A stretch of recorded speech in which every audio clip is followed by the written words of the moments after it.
Okay, I guess we're gonna make sushi today. It's pretty dang simple. Most important ingredient of sushi is the rice itself.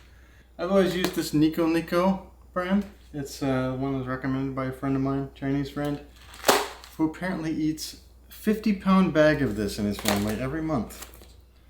And I'm measuring out these 180 milliliter units of it for the rice cooker.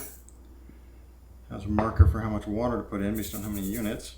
You want the rice to end up being sticky because we'll add sugar and rice vinegar to it later, but you don't want it to be sticky because of the starch. So you rinse out all the starch. It takes a little while. You can see the water that's coming through is white, and so you just basically stir it around and rinse it through a strainer until it starts coming out clear. And then just dump it into the rice cooker. And so I'll fill it to the number 2, because that's how much rice we put in. Okay, and we'll just stick it in the rice cooker. And it will do all the work for us. Pop up when it's done. So here's all the ingredients we're going to use. We're going to make California rolls, which are cucumber and crab and avocado. So that's simple. And we're going to make a bunch of nigiri, which is just the rice with the bits of sashimi on top. So I've got some kampachi, which is the yellowtail, ebi, which is shrimp,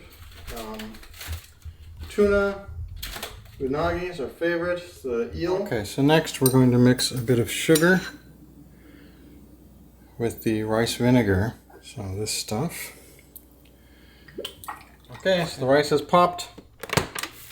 It's kind of important to, right away, sort of fluff it up so it doesn't just turn into a clump in there. Next we're going to transfer the rice to a flat cooling area. And there's some timing to this, you know? You don't want it to get time to dry out.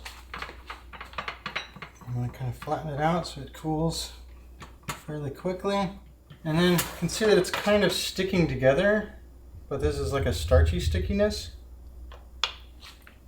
So the next thing is to take this rice vinegar and sugar mixture and moisten it again with that.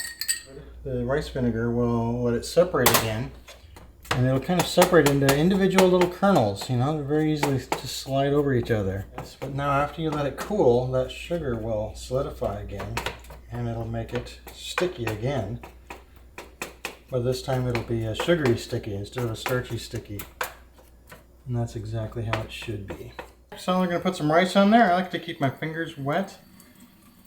So I just keep the water slightly running, so I can always do that. So you can pick up the rice without it sticking to you.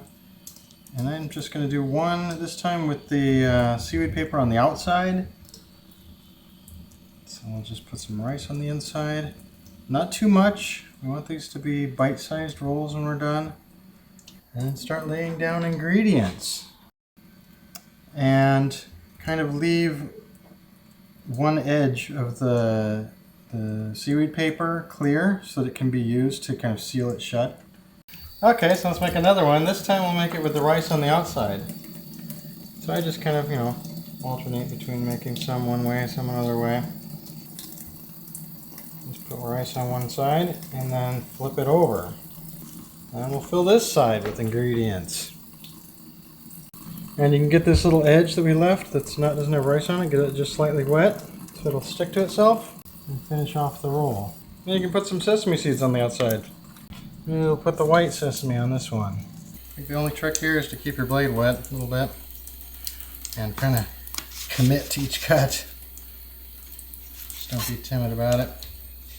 Here's all our meats. And so for nigiri, they call it, which I think nigiri just means to squeeze, and that refers to this part where you squeeze the rice into a little ball and you put a shrimp on top. But before doing that, traditionally, you put a little tiny bit of wasabi underneath.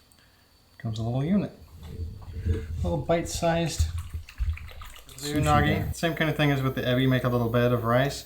Only this time maybe kind of pre-form it without any meat on it. And then just set the meat on there without pressing down. And take one of these guys and wrap him Gonna belt him in place. A little seat belt. He stays on there. Is this enough sushi for us, you think? Mm-hmm. That's what we get out of the deal. Bunch of sushi. And they're decent sized. They're just little bite-sized ones.